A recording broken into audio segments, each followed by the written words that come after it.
Greenland 2020 की एक बेहद शानदार और रोंगटे खड़े कर देने वाली एंड ऑफ द वर्ल्ड दुनिया के अंत वाली डिजास्टर थ्रिलर फिल्म है। अगर आपको तबाही और सर्वाइवल वाली फिल्में पसंद है तो इसकी कहानी आपको अंत तक स्क्रीन से बांधे रखेगी। आपके लिए इस फिल्म की पूरी कहानी का सीन दर सीन रोमांचक एक्सप्लेनेशन मैंने किया है, तो वीडियो को पूरा देखिएगा और कहानी को समझने की कोशिश कीजिएगा। चलिए शुरू करते हैं। फिल्म की शुरुआत जॉन गैरिटी नाम के एक स्ट्रक्चरल इंजीनियर से होती है। वह अपनी पत्नी एलिसन और 7 साल के बेटे नेथन, जिसे डायबिटीज है, के साथ अटलांटा में रहता है। जॉन और एलिसन के रिश्ते में कुछ अनबन चल रही है, लेकिन वे अपने बेटे के लिए साथ है। इसी बीच पूरी दुनिया की नजरें आसमान पर है। क्लार्क नाम का एक बहुत बड़ा धूमकेतु यानी कि कॉमेट धरती के पास से गुजरने वाला है। न्यूज में बताया जा रहा है कि यह धरती से नहीं टकराएगा, बस इसके कुछ छोटे टुकड़े समंदर में गिरेंगे। जॉन अपने घर पर पड़ोसियों के साथ टीवी पर धूमकेतु देख रहा होता है। तभी अचानक जॉन के फोन पर अमेरिका के राष्ट्रपति का एक क्लासिफाइड अलर्ट आता है, यानी कि गुप्त संदेश।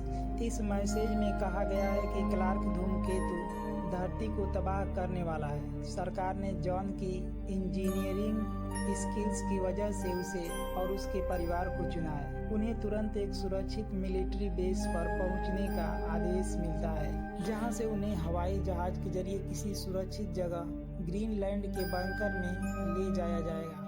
जैसे ही जॉन यह मैसेज पढ़ता है, टीवी पर खबर आती है कि धूमकेतु का एक टुकड़ा फ्लोरिडा शहर पर गिरा है और पूरा शहर राख में बदल गया है। चारों तरफ दहशत फैल जाती है।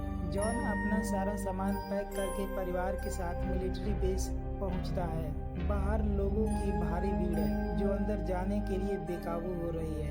अंदर पहुंचने पर पता चलता है कि नेथन की डायबिटीज की दवा गाड़ी में ही छूट गई है। जॉन दवा लेने वापस गाड़ी की तरफ दौड़ता है। इसी बीच मिलिट्री वाले एलिसन को बताते हैं कि सरकार के नियमों के अनुसार किसी भी बीमार व्यक्ति को बंकर में नहीं ले जाया जा सकता, इसलिए नेथन और एलिसन को फ्लाइट में बैठने से रोक दिया जाता है और बेस से बाहर निकाल दिया जाता है। जब जॉन वापस आता है, उसे अपना परिवार नहीं मिलता।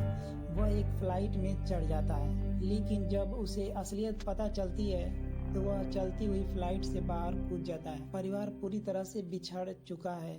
अब जॉन और एलिसन अलग अलग एक दूसरे को ढूंढ रहे हैं। दुनिया में कानून और व्यवस्था खत्म हो चुकी है। लोग अपनी जान बचाने के लिए लूटपाट और हत्याएं कर रहे हैं। एलिसन एक मेडिकल स्टोर से बेटे के लिए इंसुलिन लेती है। रास्ते में उसे एक कपल लिफ्ट देता है, लेकिन जब उस कपल को पता चलता है कि एलिसन के पास मिलिट्री बेस का स्पेशल रिस्ट बैंड है यानी ब्रेसलेट है, तो वे एलिसन को गाड़ी से बाहर फेंक देते हैं और नेथन का अपहरण कर लेते हैं, ताकि नेथन के जरिए वे बंकर वाली फ्लाइट में जा सके। दूसरी तरफ जॉन को भी लिफ्ट मिलती है, लेकिन ट्रक में बैठे लोग जॉन का रिस्ट बैंड छीनने के लिए उस पर जानलेवा हमला कर देते हैं। अपनी जान बचाने के लिए जॉन को एक आदमी को हथौड़े से मारना पड़ता है। नेथन को किडनैप करने वाला कपल मिलिट्री बेस पहुंचता है, लेकिन वहां स्कैनिंग के दौरान उनकी चोरी पकड़ी जाती है और मिलिट्री उन्हें गिरफ्तार कर लेती है। एलिसन किसी तरह बेस पर पहुंचती है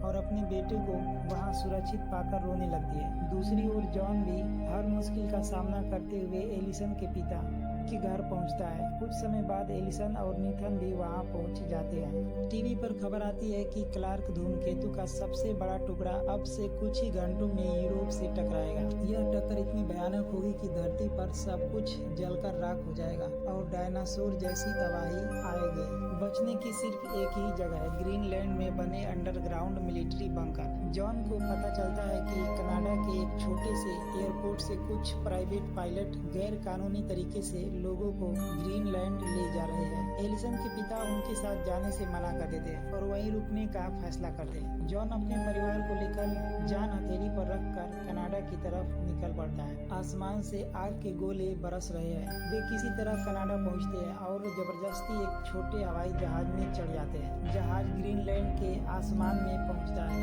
लेकिन तभी धूमकेतु के प्रभाव से भयंकर शॉक वेव आती है।